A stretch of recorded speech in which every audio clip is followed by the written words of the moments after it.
Yes guys, at ganito ang paglilinis ng manok. Kailangan mo pang kuskusin ng asin para matanggal ang lansa.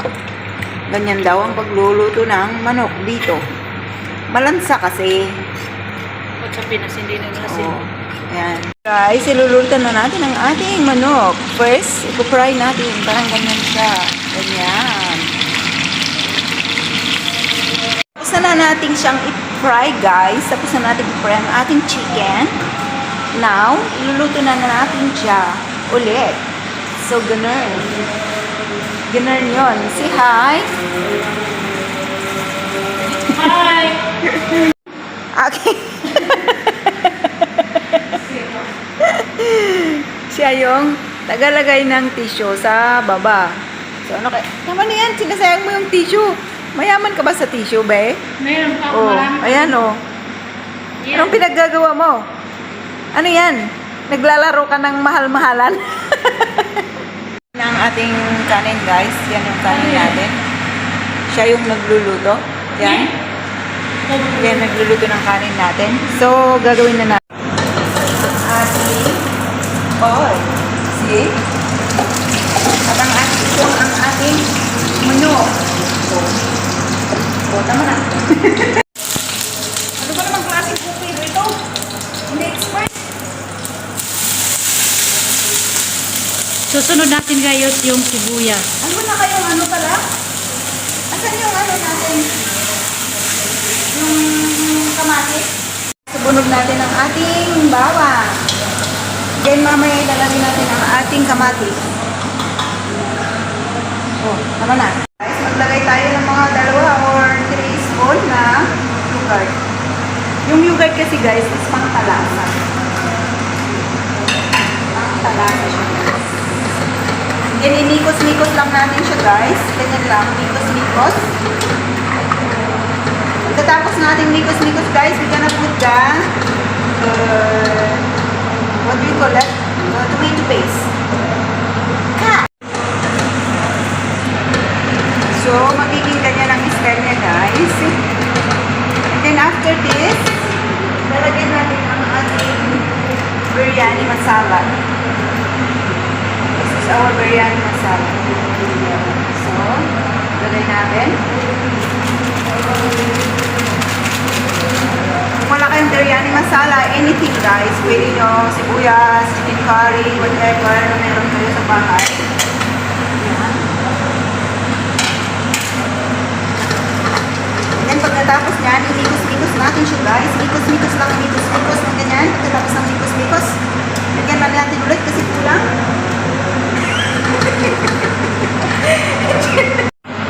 Guys, isusunod na natin ang ating manok. Ito guys, yung manok natin is pinito naman natin, mag-brownish na ng konti, then ilalagay na natin siya. So, ganyan lang siya guys. Hindi lumigos-igos in everything. Para siya lalambot siya guys. Then, lagyan natin siya ng tubig. Mag-ano tayo ng isa or one and a half na lemon. So, ihalo natin ang ating lemon juice para sasarap siya, guys. Ganyan. Ang ating kanin sa baba. Ganyan.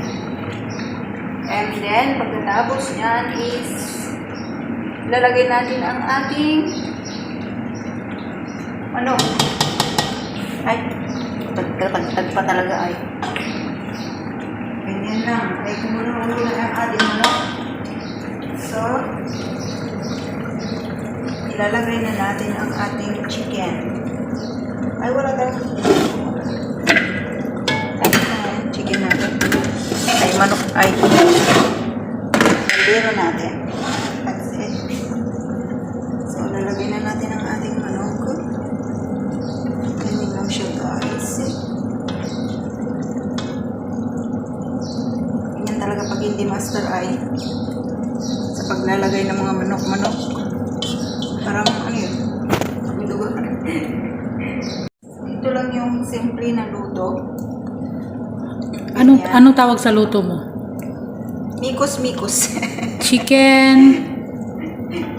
Chicken masala biryani. Chicken masala biryani. Joke. Ano ka? Ano ba? Nakakapagod kong gamitin ha. Ito na lang. Mas ano pa siya. Mas tinggacious. Ang ganda naman ng ano natin, no? Tagaluto. Ganyan. Ang ganda ng nagluluto natin, guys. Ayan na. Wow, yummy. Yan. Parang matigas yung ating manok. Ilalim muna rice. Sa ibabaw chicken. Natin ang ating sili guys. Yung bell pepper guys, para lang siyang pampabango lang siya guys. Para mabango siya. Yan yung ating sili. Hindi na ako naglalagay ng gulay. Kasi, yun na lang. Lagay natin. Para mabango siya. Mabango. At saka may design. Yun ang tawag doon. And then, lalagyan natin siya ng ito yung ating bagdones, parsley sa English. Guys, ganyan. Lagyan natin lahat yan. Ganyan. And then next, ilalagay natin yung sibuyas guys, maganda, iluto nyo muna. Pagkatapos nyo i-fry, saka natin siya ilalagay dito para mabango din siya guys. Saka natin lalagay dito sa taas-taas. You know, that taas-taas like that. Pero kulang pa yung sibuyas natin para mamaya sa taas. So, magluluto si Niti pa ulit ng konti. So, ganyan lang siya guys. Para mabango pa natin ang ating kanin ulit sa taas. Huwag po natin siyang binibigla. Ilagaganyan-ganyan yan natin siya para maganda yung paglalagay. Ganyan. Sprinkle. Para siya, hindi siya magkabuhol-buhol ba? Yun daw magkabuhol-buhol. Hindi. Ganyan po ang pagluluto dito. So mga nasa Pilipinas na gustong mag-business ng ganito, maganda to. So, I gotta do this in Philippines. O ngayon guys, lalagyan natin ng konting dito sa taas kasi para siya. Yung butter. Ganyan. Sa taas. And then, isusunod natin guys ang ating food coloring. Pwede rin naman hindi lagyan. Oo, pwede rin hindi lagyan. Optional naman guys. If ayaw nyong malagyan ng okay lang. It's an optional. Best. Naman natin siya sa apoy para maluto yung kanin. Kasi yung kanin natin hindi natin siya masyadong iluto. Half cook. A few moments later. Yun guys, nakalimutan nating i-video yung final result ng ating luto. So, ito na lang i-video natin. O, ayan yung pagkain natin. Yan. O, yan yung magagandang dilag. Sana all maganda. Yan lang, kainan na. Yan lang. O, yan ang pagkain pero walang manok. Wala. Yun. Nasaan napunta yun? Saan kaya napunta yung manok? Hindi ko alam. Bakit nangingitim yung mukha ko? Pagkain natin na biryani, na hindi ko alam kung biryani yan o ano. Yan. Bigyan mo yung sa labas. Sabi ko talaga, labas kayo sandali. Ito yung magandang taga Davao. So, tapos na ang kainan guys. So, ito ang ginawa nating biryaning palpak.